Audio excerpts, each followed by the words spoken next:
Hey guys, Sean here, Yahweh out there. Um, my username, Yahweh out there, which I've had for years. Well, it was originally Yahweh out there. I changed it to Yahweh to hell and changed it back to Yahweh out there. I found Yahweh to hell was a little bit, it was offending people. But I also know that offence can't be given, it can only be taken. But for the sake of peace, I've made it less offensive to people by calling it Yahweh out there. Yahweh, of course, is the tetragrammaton converted into consonants and vowels and creating the name Yahweh, which is God's name, or it's now known as, in English, Jehovah by many people. That's where it originates. As far as my belief in God goes, I've got to say, when I left the Jehovah's Witness religion, I abandoned God and the whole concept of God along with the religion.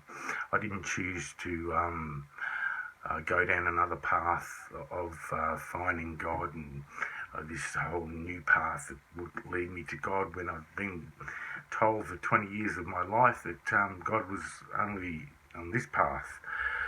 And so I abandoned it. I looked at it through the eyes of, I guess, science, and understood that it didn't sit right with me.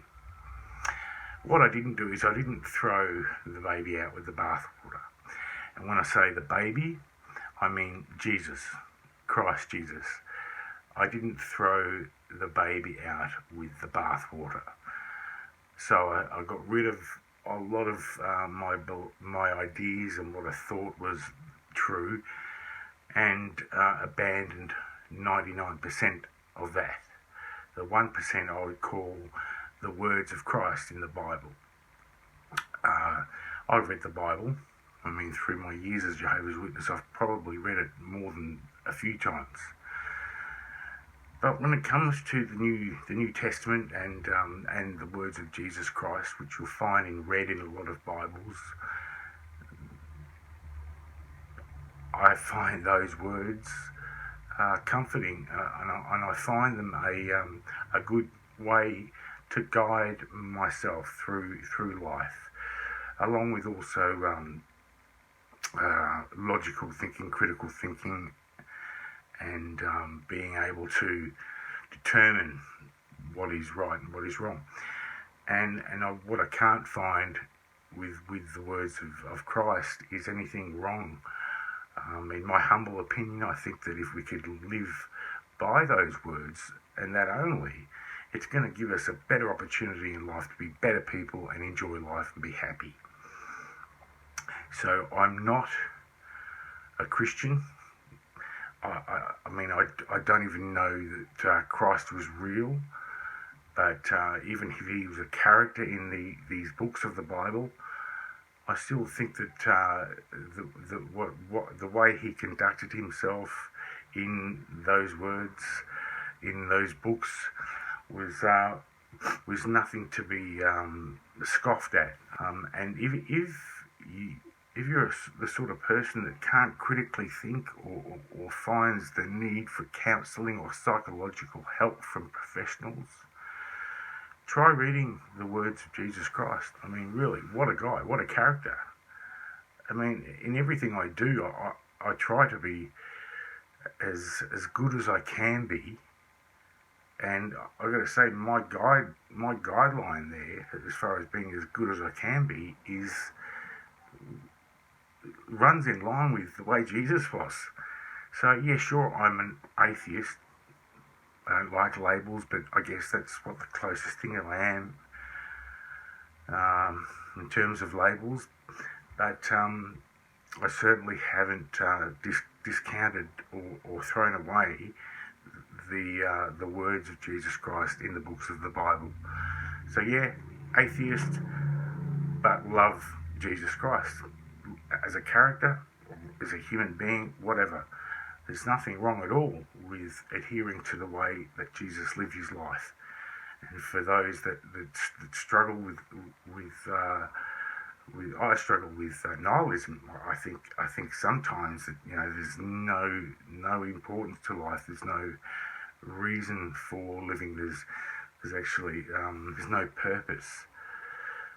But being good is purpose enough, because it brings you something.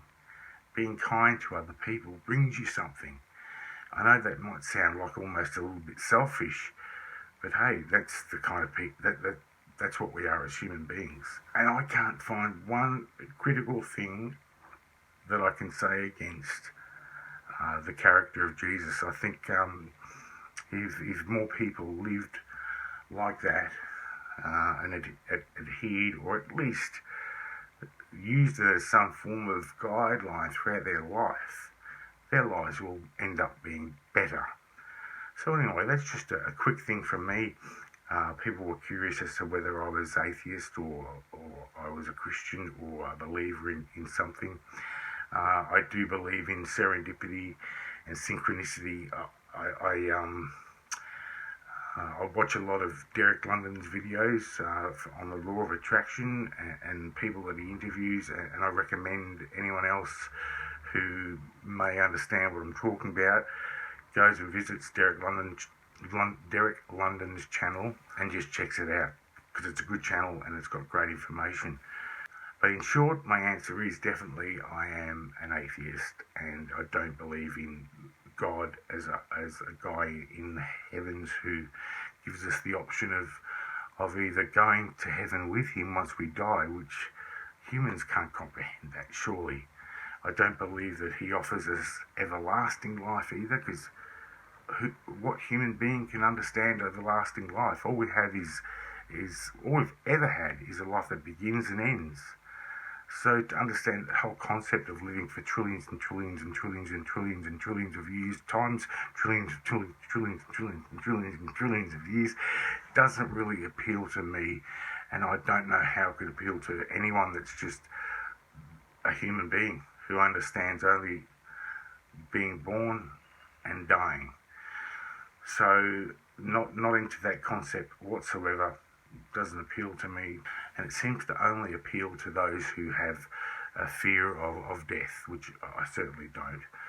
As I was saying, serendipity, synchronicity are things that are too commonly considered coincidences in my opinion, but I'm not at all religious. Religion is something of the past for me. I'll never be a religious person ever again. I'll never be a God believer. I believe that there is some force, definitely, but the way the Bible puts it, and with the whole story of Adam and Eve, etc., and the horrific things in the Old Testament are abhorrent to me. So I can't go there anymore. But, Jesus is a cool guy.